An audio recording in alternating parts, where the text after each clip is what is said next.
Kemudian kita ini kelas-kelas supra semua, kastanya kasta rendah, gak layak ngumpul begini.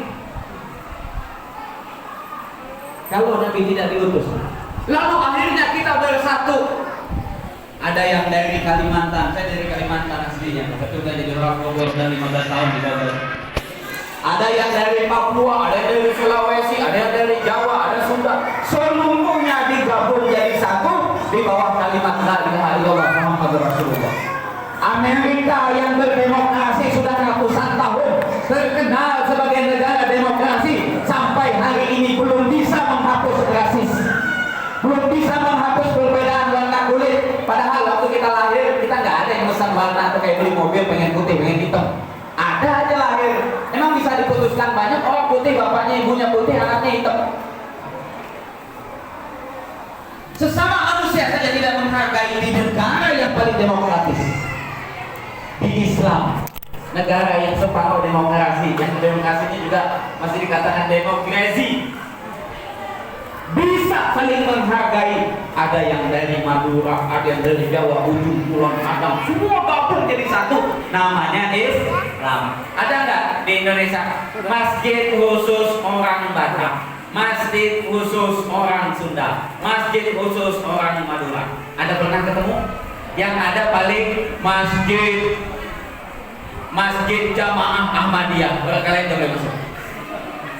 Tapi kalau masjidnya NU, masjid Muhammadiyah, NU boleh nggak selain masjid Muhammadiyah? Boleh aja. Saya berapa kali ceramah di khutbah bahkan di masjid Muhammadiyah. Makanya saya datang ke masjid tanya dulu, ya sekali, dua kali, sekali Pak Ustaz. Ya udah, ikut yang sekali. Hadirin saudara sekalian, ini yang pertama. Liman kana yarjullah, bagi orang yang berharap Allah. Wal yaumal akhir, percaya hari akhir. Hari akhir itu satu kiamat. Yang kedua, hari akhir itu hari kematian kita. Bagi yang yakin bakalan mati, bisa mencontoh Nabi Shallallahu Alaihi Wasallam. Sekarang maaf Pak, di sini ada yang pelihara kucing Anggora nggak? Kucing Anggora, berbutut, lohan ataupun arwana, ya, peliharaan mahal lah. Penting jangan tuyul dia pelihara. Itu kita pelihara kan biaya per harinya, masya Allah. Makanan kucing kadang-kadang lebih mahal daripada makanan kita. Kita sekali ke warung Padang 15-20 ribu beli makanan kucing, masya Allah. Belum obat, belum perawatan, belum sampo, belum ini. Setelah kucing itu mati, apa yang terjadi? Bapak nangis berapa hari? Guru saya punya kuda 15, baru malam tadi dikubur satu, kecekik tali sendiri mati. Harga kuda ya lebih mahal lah dikit daripada harga motor. Setelah kucing Anggora kita mati, kira-kira berapa hari kita menangis, berapa hari kita mengenang? Penguburannya sampai di video-videoin, diviral-viralkan. Misalnya, ada nggak yang berbuat seperti itu? Nggak ada. Kalau kita mati, kira-kira nasibnya sama seperti kucing itu, atau nggak mau kayak begitu? Hah? Mau nggak nasibnya kayak kucing gitu? Habis mati ya udah selesai, beli lagi kucing lain, banyak, kucing garong, kucing apa kan? Kita nggak mau mati seperti binatang. Gajah mati meninggalkan gading, harimau mati meninggalkan kulit. Tapi manusia meninggalkan apa? Karya selama hidupnya. Kalau hidup nggak berkarya, hidup di perumahan begini, pagar tinggi-tinggi, tutup, nggak pernah keluar, sampai busuk jadi tulang, ada yang tahu orang di dalam. Itu kalau jangankan kita mati, kita hidup orang nggak ada yang peduli. Benar apa tidak? Makanya itu berkarya. Ini maaf di masjid, siapa DKM bersamanya? Orang akan kenal. Dulu di zaman DKM-nya Pak Fulan disebut, dalam catatan Allah disebut, di dalam catatan manusia juga disebut dan juga dikenal. Nah kita pengennya kayak begitu. Rasulullah meninggal 1400 tahun yang lalu, sampai hari ini masih dikenal, masih disebut, bahkan selalu diperingati setiap tahun. bagi kita yang merasa suatu hari kita akan mati, dan setelah mati kita tidak ingin berakhir begitu saja, maka ciptakanlah sebuah karya perjuangan.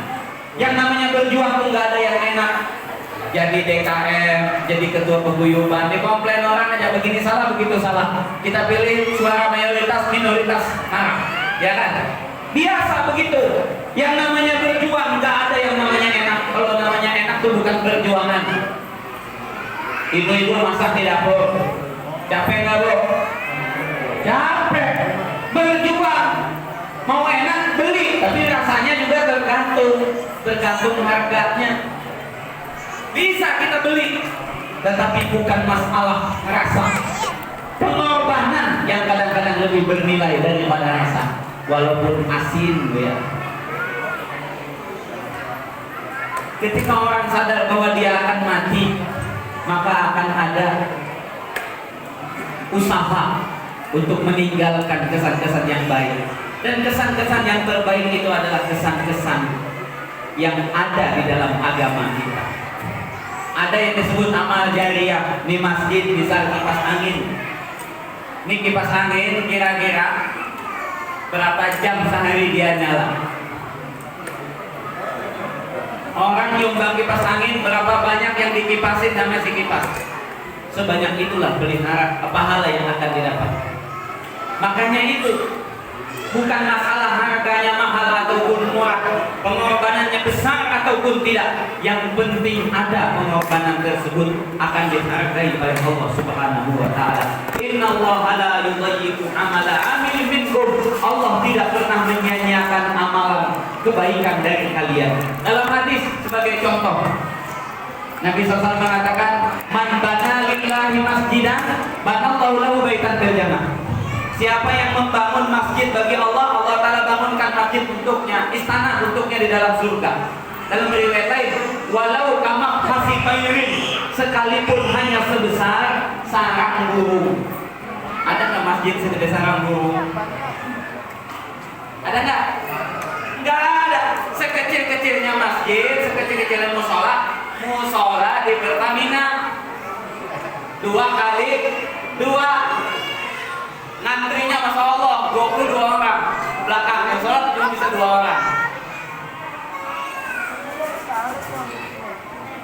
Hadirin saudaraku sekalian, Nabi mengatakan walaupun dia bangun rumah Allah hanya sebesar sangkar burung, sebesar sarang burung. Ulama mengatakan yang dimaksud walaupun sumbangannya itu begitu kecil, hanya mampu beli sarang burung, nggak mampu beli masjid, tapi ada nyumbang, Allah Ta'ala bangunkan rumah di dalam surga. Allah Ta'ala maha pemurah. Orang nyumbang sebiji jeruk dibalasnya setera. Nggak ada sebiji jeruk dibalas sebiji. Bahkan ulama mengatakan kalau kita katakan balas 10 itu yang paling sedikit Allah Ta'ala balas.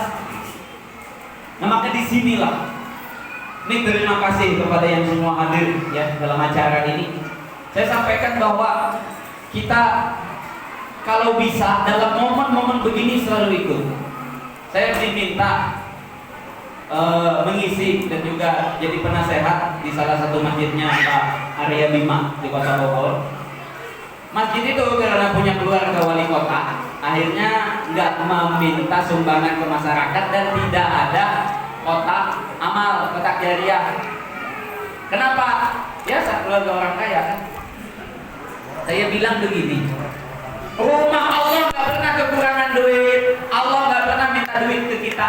Cuman kita perlu difasilitasi untuk sedekah. Kita ini kadang-kadang duit di kantong ada, bukan orang pelit, tapi kalau kotaknya nggak ada hadapan nggak keluar ke duit. Kan begitu. Ketika dia lewat, tersadar kita keluar. Kita perlu difasilitasi, bukan masjidnya yang perlu duit. Acara kayak begini nih, insya Allah DKM dengan berlapang dada tidak akan sampai menjilat-jilat untuk tersenggaranya acara kayak begini. Gak usah sampai diumumkan ke masyarakat, DKM sendiri akan berinisiatif acara ini jadi sesukses-suksesnya. Tapi DKM untuk menghargai semua, untuk memfasilitasi semua biar dapat pahalanya sama-sama, dibukalah seluas-luasnya. Betul kan ya? Insya Allah. Yang kedua, ingat bahwa kita akan mati. Kita bisa mencontoh baginda Rasulullah. Dan yang ketiga, wa nadzarallaha katsira. Banyak menyebut Allah. Jadi tadi pertanyaan yang tadi saya pertanyakan di atas itu belum dijawab. Seberapa pentingkah acara maulid itu? Dan ada klaim bahwa acara maulid ini tidak pernah ada di zaman Nabi Shallallahu Alaihi Wasallam. Maka ya begini Pak, kita semua tahu hadis Nabi yang mengatakan satafariqu ummati ala sab'in wa thintaini firqatan. Dalam riwayat lain ala salatin wa sab'ina firqatan. Umatku akan terbagi kepada 73 golongan. 73. Ini riwayat Imam At-Tabrani di dalam kitab Mu'jam. Kulluhum finnar, semuanya ke neraka. Illa wahidah, kecuali satu. Lalu sahabat bertanya, siapa yang satu itu wahai Rasulullah? Maka Rasulullah mengatakan, hum ahlus sunnah wal jamaah. Mereka adalah ahlus sunnah wal jamaah. Riwayat lain, hum man ana wa ashabi, itu ikut aku dengan ikut para sahabatku. Ahlus sunnah wal jamaah itu apa? Sekarang macam-macam klaim, masing-masing mengaku diri ahlus sunnah. Saya katakan, selama dia Islam, memakai Quran dan hadis, maka dia ahlus sunnah. Apapun kelompoknya, NU, Muhammadiyah, Irsyad, Persis, apapun, selama pakai Quran dan hadis, itu namanya ahlus sunnah. Tapi wal jamaah itu enggak semua. Wal jamaah itu apa? Apa arti jamaah? Ngumpul. Yang ngumpul itu jadi perbedaan. Kalau sholat berjamaah itu ngumpul tapi tidak jadi perbedaan. Kalau saja berjamaah menurut kebanyakan ulama hukumnya wajib, jadi sama aja kayak zuhur asar, tidak ada perbedaan. Kita ngumpulnya apa dalam acara keagamaan? Nah, ada maulid, pameran, Ramadanan, terus panjang bulan, plus tahlilan, tasakuran, itu banyak tuh, ada walimah, ada macam-macam acara. Ini yang membedakan, dan inilah yang disebut berjamaah. Ngumpul. Wadzakarallaha katsiran, dan banyak menyebut Allah. Maaf, saya ketemu beberapa kawan-kawan habis sholat langsung kabur, habis sholat langsung kabur, nggak ada doa, nggak ada zikir. Saya tanya balik, dia kapan zikirnya? Tengah malam, jam orang tahajud. Kira-kira kayak kita juga nggak bakalan bangun. Apalagi kalau kerjanya lembur. Emang kalau jadi security, kalau pegangannya tasbih? Enggak, handphone, sama Mobile Legend. Lalu kapan banyak zikirnya? Kapan?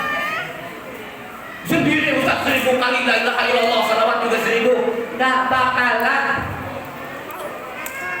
Kapan zikir yang disebut wadzakarallaha katsira? Orang yang ketiga yang bisa menjadikan Nabi sebagai contoh uswatun hasanah adalah yang banyak menyebut Allah. Kapan zikirnya? Ini dari acara awal tadi, berapa ayat Al-Quran yang dibaca, berapa hadis yang disampaikan, berapa salawat yang dibaca, banyak gak zikirnya? Ini yang dimaksud, tidak ada lagi yang lain. Saya ada tulis buku, saya alhamdulillah penulis Pak, ada 50 judul yang sudah saya tulis, baik bahasa Arab atau bahasa Indonesia, tapi kebanyakannya terbit di Malaysia. Salah satunya tentang maulid Nabi, sunnah ataukah bid'ah. Saya kupas di situ semuanya, dari sejarahnya sampai dalil-dalil. Dan itu sudah matang ulama ngebahas, cuma dikit aja belum tersampaikan. Maka yang dimaksud wadzakarallaha katsira adalah orang yang habis sholat jamaah, doa bareng-bareng, zikir bareng-bareng, tahlilan isinya zikir, maulidan gini isinya zikir, majelis taklim, sesering apa kita hadir majelis taklim. Kalau khutbah itu mah wajib. Hadir khutbah itu juga hadir doang tapi mati tidur. Bukan. Baru mulai khutbahnya, bagi khutbah Masya Allah di Jakarta 15 menitan, di Malaysia khutbah itu setengah jam, nggak ada 15 menit. Di Bogor rukun doang, Ikut pendapat yang mengatakan wajib bahasa Arab untuk rukun doang. Alhamdulillah. Allahumma sholli ala Muhammad. Ittaqullah. Duduk. Diri khutbah kedua. Alhamdulillah. Allahumma sholli ala Muhammad. Ittaqullah. Baca ayat, satu ayat, qul huwallahu ahad. Allahumma ighfir lil mu'minina wal mu'minat. Dan turun salat. Dapat apaan? Ini tidak salah, tapi kalau lebih banyak lebih bagus. Majelis taklim kita juga kadang-kadang seminggu sekali, tapi juga banyakkan di YouTube-nya daripada yang hadir benar-benar. Lalu kapan zikir wa dzakarallaha katsira? Kapan? Kalau bukan acara-acara seperti ini. Makanya acara seperti ini sangat penting. Sangat penting, luar biasa. Inilah yang disebut wal jamaah. Oke. Hadirin saudaraku sekalian, untuk menjadi keluarga yang baik, untuk menjadi warga negara yang baik, menjadi umat Islam yang baik, tidak ada jalan kecuali mencontoh baginda Rasulullah SAW. Rasulullah berkeluarga, bahkan tanggung jawab Rasulullah, masya Allah. Rasulullah istrinya 11. Ibu-ibu jangan salah paham dulu ya. Nah, begitu langsung pada pulang. Pasti gue mikirnya kita mau motivasi poligami nih. Bapak-bapak nih jawab dalam hati aja, bisa keluar di mulut, ntar dikunciin pintu. Ngurus istri satu susah apa tidak Pak? Sehari berapa kali makan hati? Bagaimana kalau 9? Bagaimana kalau 9? Nabi 11. Kira-kira otak Nabi itu dibagi berapa? Jangankan ngurus kalau mereka masalah cemburu, 3 aja yang mau lahiran bareng. Gimana coba?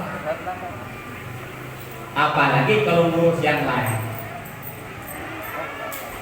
Kalau kita mau berbicara hidup, Nabi SAW mengatakan, apapun dalam hidup ini jadikan Rasulullah sebagai motivasi. Itu yang uswatun hasanah. Bagaimana sih uswatun hasanah? Contoh yang baik begini. Di sini ada nggak yang nggak punya duit? Maaf nih, nanyanya dalam hati aja dijawabnya. Kira-kira Nabi pernah nggak punya duit? Kita nggak punya duit pernah nggak sampai ke lapangan? Pernah? Enggak. Yang pernah ke lapangan sampai pernah nggak naruh 2 biji batu? Ayo. Ketika kita sadar itu kecil, kalau cuman gara-gara corona lalu gaji kita dipotong 50%. Kecil kalau kita masih di PHK tapi kita masih ada kerjaan lain yang kita bisa masih makan. Masih bisa kita daftar di ojol dan sebagainya. Di zaman Nabi, di tengah peperangan, diincar musuh, diancam bukan oleh orang gila aja. Orang waras yang ngancam Nabi. Tapi Nabi bisa hidup dengan begitu tenang, berjuang terus untuk umat. Lapar, Nabi buka. Nabi nggak ngomong saya juga lapar. Nabi nggak tulis di status lapar. Ini kadang-kadang kita gagal ganti menu. Warung Padang langganan mau beli. Mau beli yang biasa kita paling demen di situ. Rendangnya masya Allah. Rendangnya habis. Itu masya Allah Jawa Barat habis warung Padang. Di status seluruh Indonesia tahu. Hari ini nggak bisa makan rendang kesukaan. Baginda Rasulullah SAW ketika lihat para sahabat juga nggak ngomong, cuman mengisyarat buka baju kain. Kan dulu zaman sahabat tuh nggak ada baju kayak begini Pak. Baju itu cuman kain selembar dibuka ada. Udah di sini ternyata ada batu. Rasulullah juga nggak ngomong, dibuka oleh Rasulullah. 2 artinya laparnya udah 2 kali lipat. Yahsabuhumul jahilu aghniya'a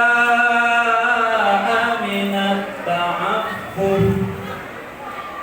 Orang-orang yang tidak tahu mengira Nabi dan para sahabat itu kaya, di rumah sedang makan.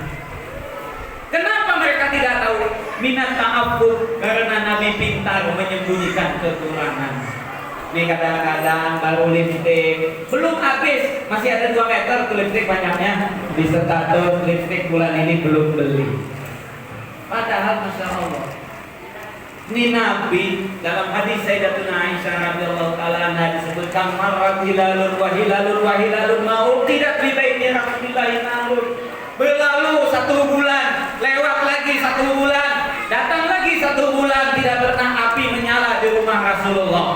Kenapa? Nggak ada yang mau dimasak. Sahabat bertanya, wahai Sayyidatuna Aisyah, apa yang kalian makan? Cuman kurma sama air. Kita setahun api nggak nyala. Warung, kita bentar gojek, gosen. GrabFood datang, ya nggak nyala dapur kita. Tapi bedanya di situ, nggak nyala dapur kita. GrabFood datang, nggak nyala dapur Nabi. Cuman kurma sama air doang. Masa bi'a Muhammadun wa aluhu bil quti. Keluarga Nabi tidak pernah kenyang dengan makanan. Kalau pagi makan, malam tidak makan. Pagi kenyang, sore akan lapar. Makan cuma sehari sekali. Kita alhamdulillah dalam sehari itu banyakan makannya daripada jamnya. Di mana duduk makan. Kalau laki-laki beda, di mana-mana duduk ngopi. Alhamdulillah. Dan Nabi gak senang kalau kita juga hidup kayak beliau. Enggak. Beliau senang kayak kita kayak begini, alhamdulillah. Ini kan kita kadang-kadang di rumah gak ada jeruk, di sini dapat jeruk kan, alhamdulillah. Makanya acara gini kalau tiap hari juga bagus, cuman panitia keder. Hadirin saudaraku sekalian, ada banyak budaya-budaya di Indonesia yang dikatakan itu salah. Alhamdulillah para kiai, pondok-pondok pesantren sudah buat penelitian. Saya tulis 1 buku, judulnya Dalil Mengamalkan Yasin. Di situ ada beberapa hadis Nabi yang menyatakan sunnah membaca Yasin malam Jumat. Kita dengar di medsos baca Yasin malam Jumat tuh nggak ada. Nabi nggak pernah baca, Abu Bakar nggak pernah, Umar nggak pernah, Utsman nggak pernah, Ali nggak pernah, Imam Syafi'i juga nggak pernah. Ente ikut siapa? Tulisannya begitu. Ya Allah, kalau nggak selesai ngaji jangan dulu berstatement menyalah-nyalahkan. Banyak hadis di dalam tafsir Ibnu Katsir. Itu tafsir yang dibaca oleh semua orang. Man qara'a Yasin fi lailatin ibtigha'a wajhillah ghufira lahu. Siapa yang baca Yasin di malam hari, Allah Ta'ala ampuni dosanya.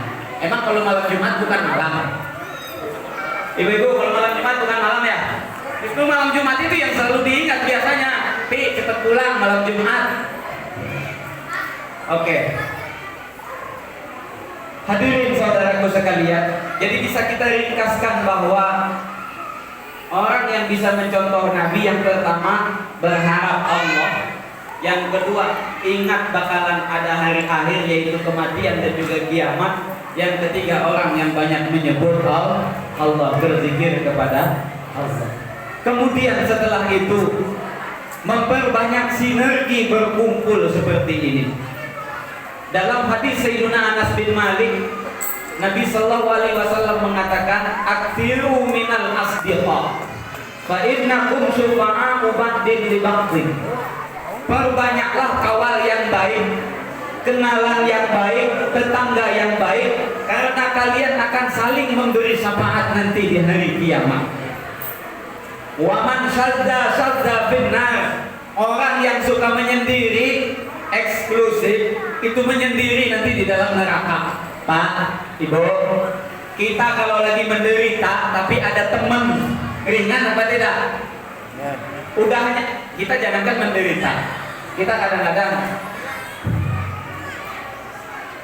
jalan, singgahlah di restoran, duit ada, carilah restoran yang bagusan, tapi makan sendiri, apa enaknya coba?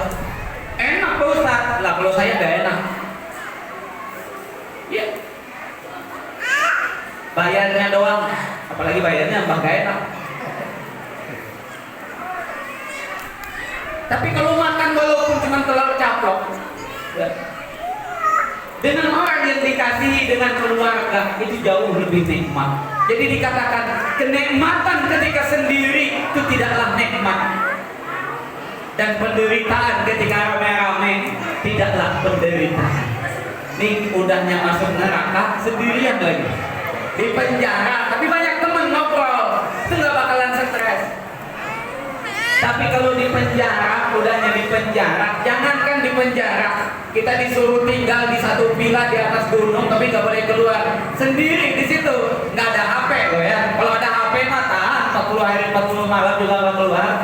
Beberapa kasus anak-anak muda yang mati di tempat game online gara-gara kasihkan main, lupa makan, lupa buang air, mati sampai 3 hari 3 malam. Hadirin saudaraku sekalian, Nabi mengatakan perbanyak kenalan yang baik karena kalian akan saling memberi syafaat. Dapat syafaat, dapat pertolongan itu Pak, bukan hanya dengan memberikan hadiah yang besar. Dalam riwayat Imam Nasai di dalam kitab Sunan Nasai disebutkan, ada ahli surga yang lagi jalan, tiba-tiba diteriakin sama ahli neraka. Surga itu kelihatan dari neraka. Pak, tolongin saya Pak. Dia menoleh. Neraka kan gelap, asap hitam mengembul. Kayaknya orang tuh manggil saya. Pak, tolongin. Dicari lah, kelihatan di bawah kecil udah hitam legam jadi abu jadi abu. Emangnya kenapa? Dulu waktu di dunia saya pernah ngasih seteguk air. Nih, berapa teguk ya? Walaupun kita beli air mineral sekardus harga 20.000 misalkan, kita bawa masjid, itu jangan dianggap kebaikan yang sedikit. Bisa jadi gara-gara itu ntar kita masuk surga. Itu diceritakan Al-Imam Al-Ghazali. Setelah meninggal ada orang yang bermimpi berjumpa Imam Al-Ghazali. Orang itu bertanya, wahai Imam, kaifa fa'alallahu bika? Allah lakukan apa terhadapmu di dalam kubur? Jadi kata Imam Al-Ghazali, Allah kasih aku berbagai macam kenikmatan di dalam kubur. Apa amalannya wahai Imam? Kata beliau, waktu saya lagi nulis, orang dulu kan pakai tinta yang pakai bulu ayam itu. Lagi nulis tiba-tiba datang lalat, nempel di ujung tinta itu, lalu dia minum, dia isap tinta itu. Imam Al-Ghazali karena nggak mau mengganggu lalat yang lagi minum, dibiarkan sampai lalat itu terbang sendiri. Gara-gara itu masuk surga. Ini diperkuat oleh hadis sahih. Imra'atun kanat qablakum, kata Nabi, ada seorang perempuan sebelum kalian di zaman baheula, tadkhulin nar, dia masuk neraka, bihiratin rabatatha wa hasabatha famatat wa lam yasud wala hiya hasabatha wala hiya amsakha. Seorang perempuan masuk neraka gara-gara ngikat seekor kucing, tuh kucing digulung, nggak dilepasin, nggak dikasih makan, mati kelaparan tuh kucing. Masuk neraka gara-gara itu. Gara-gara kucing masuk neraka. Imam Ghazali gara-gara lalat masuk surga. Ini masalah. Makanya kebaikan bukan melihat banyak sedikitnya. Di dalam riwayat Imam Nasai tadi, teriak ahli neraka minta tolong sebab dulu di dunia pernah nolongin. Nah, di dunia umur berapa ribu tahun yang lalu lupa sudah.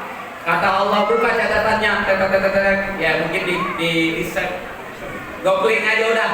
Di tahun berapa, di hari kapan, blok cari ada. Lagi di jalan, kan biasa kita tuh kalau Ramadan ya, di jalan udah ada maghrib di pinggir jalan tuh orang kadang-kadang banyak naruh minuman. Kita ambil satu, rupanya itu yang jadi penebus dan akhirnya merdeka daripada api neraka. Ini sebab perkenalan yang baik. Bagaimana kalau betul-betul kenal dengan baik? Makanya itu di sini saya berpesan, jangan sampai gara-gara beda pendapat, yang satu kunutan, yang satu tidak, lalu kemudian berantem. Dalil kunutan dengan gak kunutan dua-dua ada dalilnya sama-sama. Kita perlu berantem tuh kalau misalnya Nabi Muhammad dihina orang. Nah itu kita perlu berantem. Nih kalau masih sama-sama, apalagi sampai kadang-kadang mengkafirkan, menganggap tuh bukan saudara saya tuh ahli bid'ah, wa kullu bid'atin dhalalah wa kullu dhalalah nar. Neraka udah dia mah. Itu jangan sampai ada di sini. Biarkan, jaga masjid kita, musola kita, jangan masuk pemahaman-pemahaman yang akan memecah belah masyarakat. Islam sudah sempurna dengan persatuannya. Nabi menyatukan Arab dengan bukan Arab, yang hitam dengan yang putih, Cina dengan orang bermata sipit lawannya mata melek ya. Sudah disatukan semua oleh baginda Rasulullah SAW. Jangan gara-gara dia mengalap, gara-gara dia berkulit hitam, rambut keriting, lalu kemudian dia bukan saudara saya. Enggak. Semuanya adalah saudara kita. Kemudian terakhir ya, yang ingin saya sampaikan dalam Al-Quran, ini dalam kondisi kita sekarang, kondisi umat Islam di mana-mana dilemahkan, bahkan sekarang Nabi kita dihinakan, dan hampir tiap bulan ada saja video-video yang tersebar, baik menistakan Al-Quran, menistakan Nabi, keluarga Nabi, para ulama, atau bahkan ajaran Islam. Dalam Al-Quran Allah Subhanahu wa Ta'ala mengatakan, dan ini bisa kita jadikan pegangan dalam hidup kita berkeluarga dan bermasyarakat. Dalam surah Asy-Syura, kalau tidak salah ayat 23, Allah Subhanahu wa Ta'ala mengatakan, Allahu inni ma'akum. Allah mengatakan, aku akan selalu bersama kalian. Aku akan selalu melindungi kalian. Aku akan selalu menolong kalian. La in aqamtumus shalah, selama kalian melaksanakan sholat. Bukan asal sholat aja, yang dimaksud sholat berjamaah. Makanya yang gak jamaahan, saya himbau untuk hadir sholat berjamaah. Ini habis ini zuhur, ya katanya tadi sampaikan ke zuhur. Masalahnya zuhur masih lama ini, suaranya udah teler.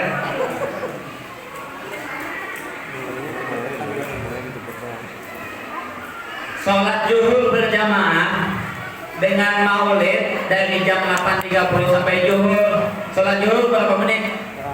5 menit. Pahalanya gedean sholat zuhur, Pak. Maaf nih, ini bukan saya mengecilkan acara ini. Sholat hari raya setahun sekali, jamaahnya Masya Allah penuh komplek, sampai keluar komplek, sampai jalan ditutup. Zuhurnya 5 orang, itu namanya salah kaprah. Sekali sholat zuhur berjamaah dengan sholat hari raya setahun sekali, jamaahnya seribu, tetap gedean sholat zuhur berjamaah. Sholat zuhur berjamaah, sholat zuhurnya wajib, penunjang yang wajib pahalanya pahala wajib. Sholat hari raya sunnah, penunjang yang sunnah pahalanya juga sunnah. Nah makanya di sini syiar Islam itu akan kelihatan ketika masjidnya hidup. Masjid gede, tapi kedengaran suara azan doang, nggak ada lagi yang lain, nggak ada pengajiannya, nggak ada program-programnya. Itu masalah, mati masjid tersebut. Dan di akhir zaman Nabi Sallallahu Alaihi Wasallam mengatakan, masajiduhum amirah, masjidnya megah-megah. Baru-baru ini di Malaysia ada salah satu orang India Islam, pemilik bank RHB. RHB nggak tahu di kita ada nggak cabangnya. Bank ketiga terbesar di Malaysia. Di sana disebut Ar-Hasbi. Itu pemiliknya Rasid Hussain. Rasid Hussain ini bikin masjid habis duit 80 juta ringgit. Satu ringgitnya 3.500. Pokoknya banyak lah. 80 dikali 3.500 berapa kira-kira? Sekitar 40 miliaran hampir ya. 40 miliar.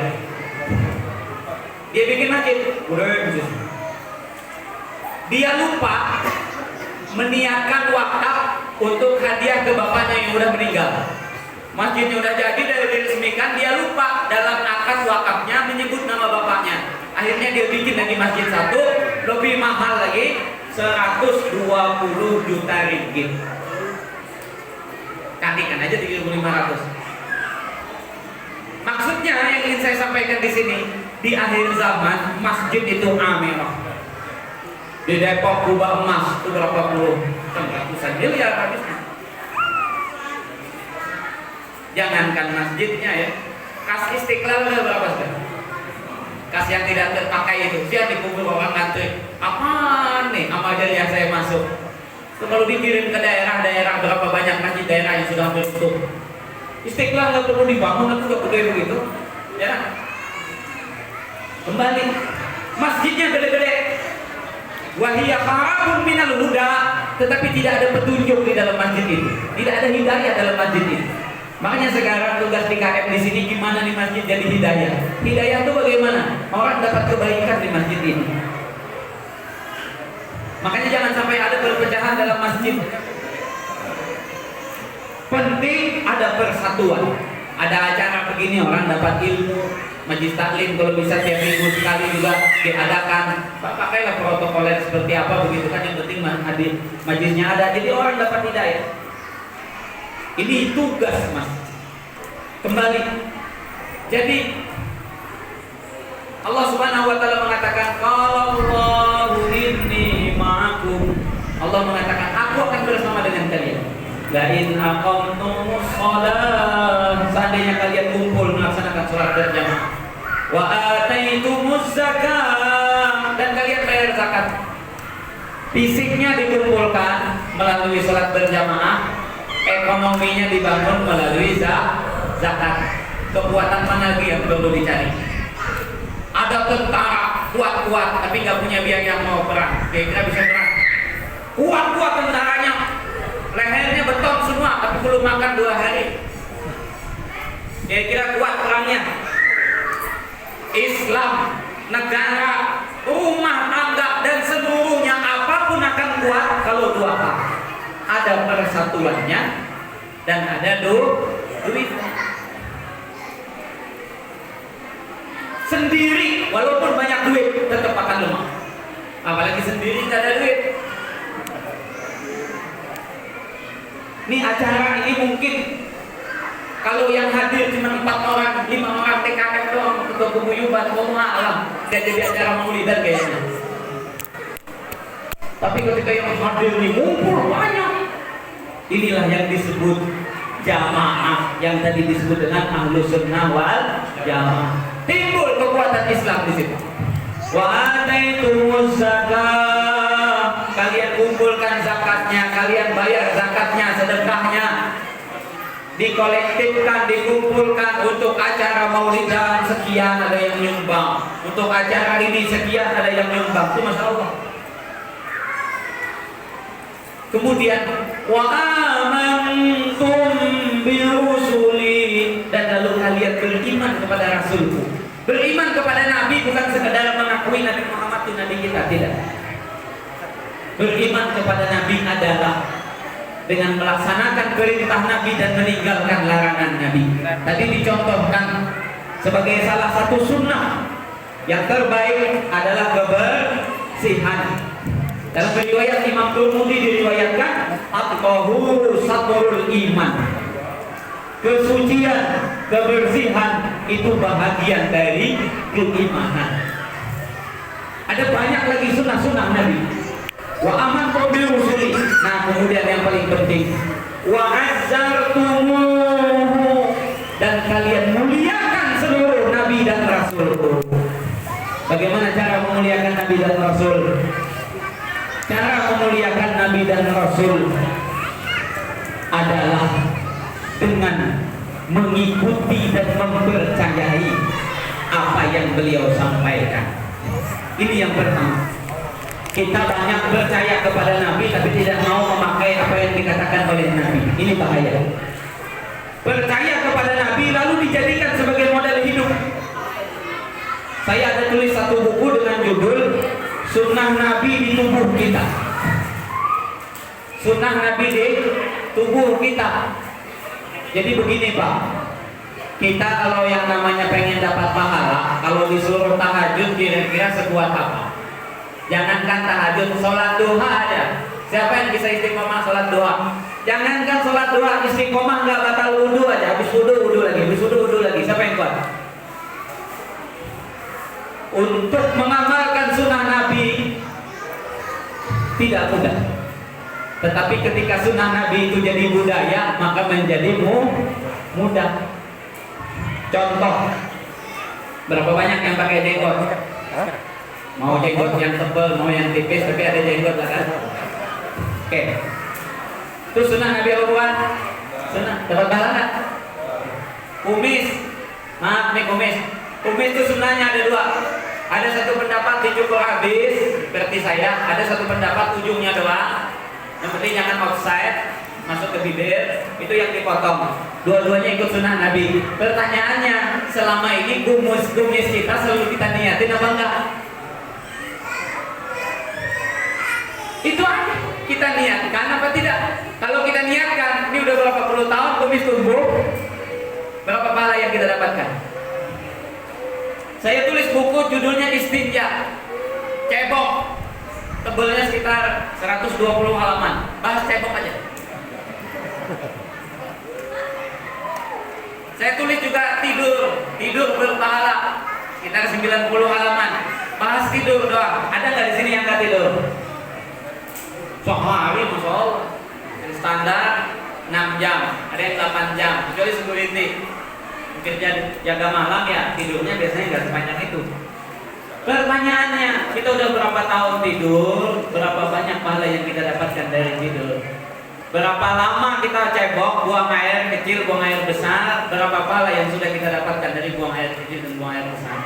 Kita tiap hari makan, berapa banyak kita dapat pahala dari makan dan minum kita? Nih, saya contohkan salah satunya, misal di sini. Ini di dalam kotak kita ada kue. Kadang-kadang kuenya ada yang kita suka, ada yang kita nggak suka. Air minum,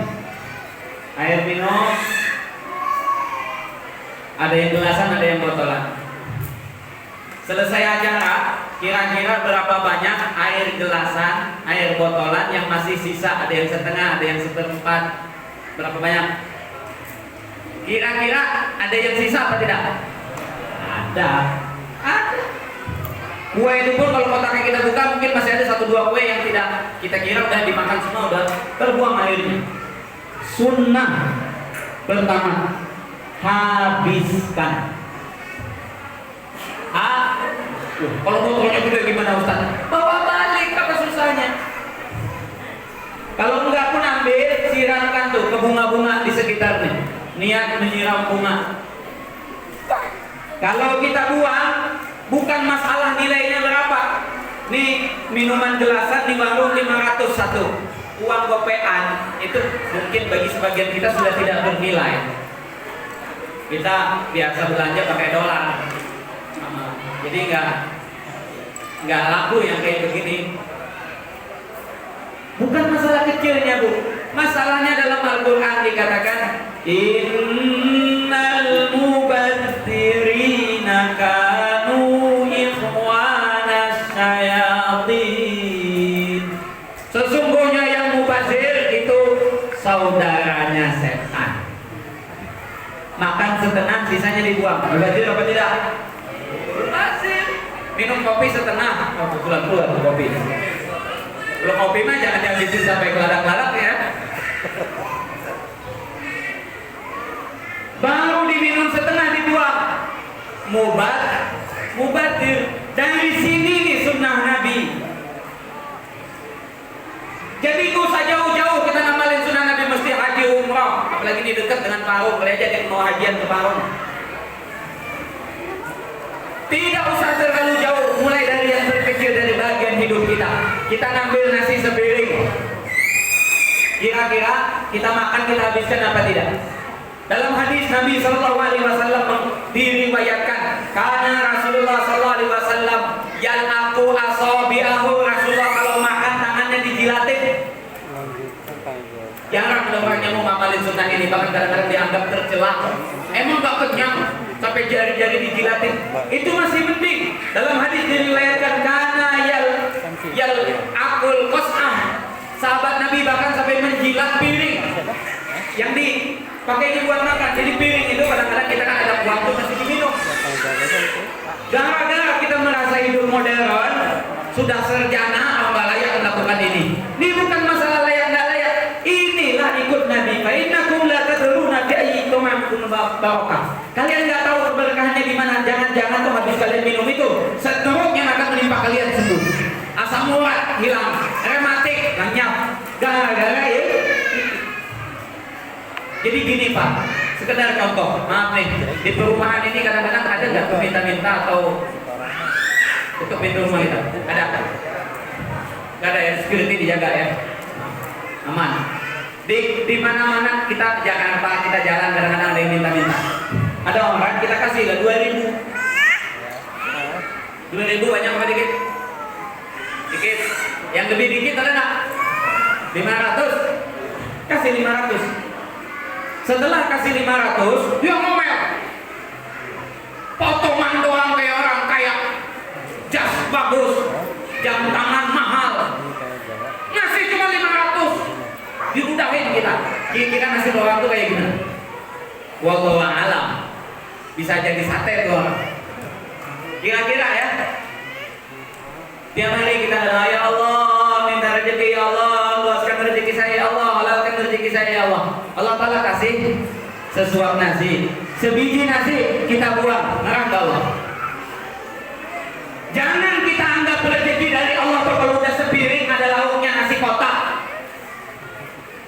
Jangan kita anggap kalau yang namanya rezeki itu minimal 10.000. Sebiji nasi, sebiji jeruk, sebiji salak, secangkir air, itu semua rezeki dari Allah yang ketika kita buang, padahal kita sudah menjilat-jilat, meminta-minta, mengemis-kemis kepada Allah untuk dikasih, kita buang. Gimana Allah nggak marah? Saya melihat dengan mata pribadi saya dan saya yakin ada banyak sekali orang yang mengadu kesusahan hidup dengan saya. Ustaz, bagaimana solusinya Ustaz? Dikirain kita ini sumber solusi Pak. Kita sendiri pun nyari solusi juga. Cuman ya begitu, ketika orang pada curhat ke kita, kita bingung. Saya mau curhat kemana? Bingung kita. Kita mau curhat, orang nggak percaya kita punya masalah. Apa masalahnya? Keuangan, keluarga, hampir cerai, dan keuangan krisis.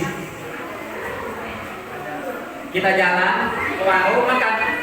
Saya lihat makan nasi di piringnya nggak habis. Dalam hati saya sudah ketemu jawabannya. Kalau rezeki yang kecil saja, amanah yang kecil saja sudah tidak bisa mengelolanya dengan baik, bagaimana dengan yang besar? Jangan harap rumah tangga jadi baik. Kalau makan nasi dalam piring aja kita nggak bisa ngatur itu gimana caranya biar habis. Jangan harap bisa mengelola keuangan dengan bagus. Kalau mengelola makan aja belum becus. Mau makan nih kira-kira perut kita sebanyak apa perlunya? Ini Masya Allah mentang-mentang di kondangan prasmanan ada 14 menu. 14-nya dimasukin. Itu kucing duduk di sebelah piring dia kalah masih tinggi tuh. Rasulullah gunung salah. Dimakan semangka ujungnya doang. Melon yang manisnya tuh doang, jeruk dirasain masam dikit dilempar, apalagi itu macam-macam kue, ada risol dilihatin, isinya bihun. Tapi buka lagi yang lain, talas Bogor dirasain, rasa talas beneran gak ada rasa Bogornya. 14 macam, 14 dicobain, 14-nya dibuang. Yang kayak gini aja dia gak bisa ngelola, gimana Allah mau kasih amanah yang lebih besar? Makanya itu Pak, kedisiplinan hidup baginda Rasulullah. Rasulullah jangan ketemu kurma sebiji, diambil oleh Nabi dibersihkan. Ketemu roti, at'imul khubza kata Nabi, muliakan roti, kalau enggak ini kalian gak bakalan hidup. Diambil, dibuang debunya. Kita di rumah sudah pakai wipo, super pet, disinfektan, macam-macam tuh namanya. Dibilas, di ini lagi, di ini, sampai 7 kali pakai tanah sekalinya.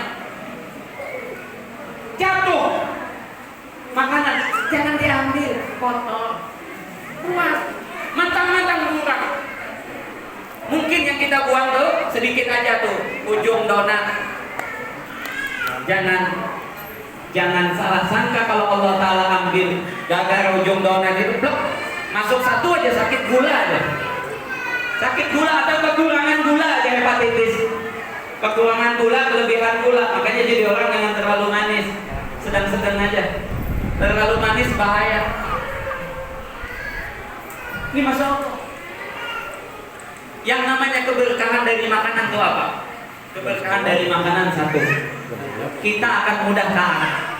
Biasanya bangun sholat subuh susah, gara-gara makan halal, di telinga lebih tajam jadinya. Oh sudah. Itu salah satunya.